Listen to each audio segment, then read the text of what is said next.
नमस्कार मंडळी, श्री स्वामी समर्थ. स्वागत आहे तुमचं आपल्या चॅनलमध्ये.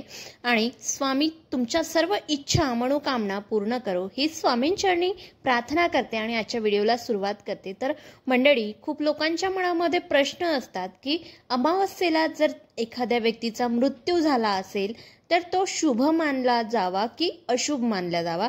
तर याचबद्दलची संपूर्ण माहिती मी तुम्हाला या व्हिडिओमध्ये शेअर करणार आहे. तो व्हिडिओ तर मंडळी, याबद्दलची संपूर्ण माहिती मी तुम्हाला या व्हिडिओमध्ये शेअर करणार आहे.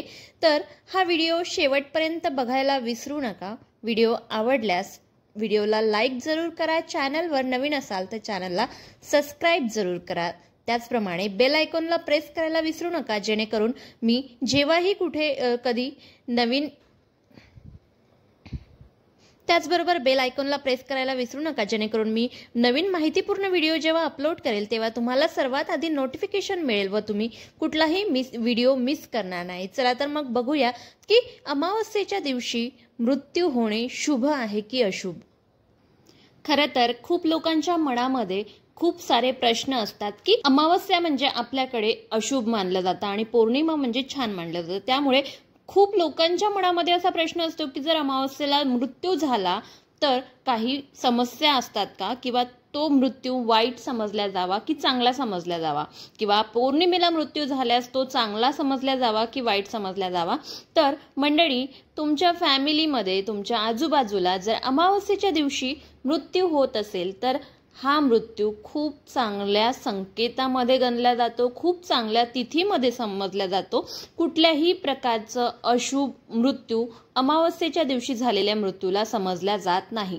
अमावस्या किंवा पौर्णिमेला झालेला मृत्यू हा शुभ असतो. म्हणजे खरं तर मृत्यूच्या वेळेला आपला शरीरातील जीव हा देवाचं नामस्मरण करत असतो आणि आपला शरीर हा सोडून जात असतो. शरीर जरी सोडलं तरी आपला आत्मा हा जिवंत असतो, आत्मा हा आपला अमर असतो.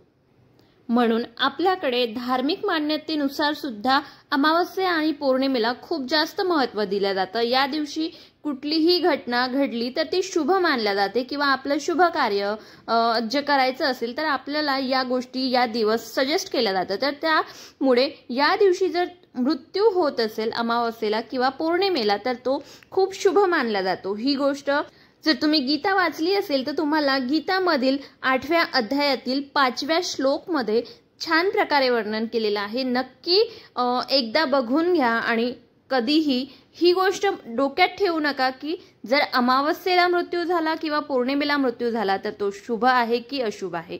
तर या प्रकारचे जर तुम्हाला प्रश्न पडत असतील, अमावस्येला मृत्यू झाल्यास पौर्णिमेला मृत्यू झाल्यास शुभ मानावं की अशुभ मानावं, तर कुठल्याही प्रकारचा शुभ अशुभ हा संकेत पाळू नये.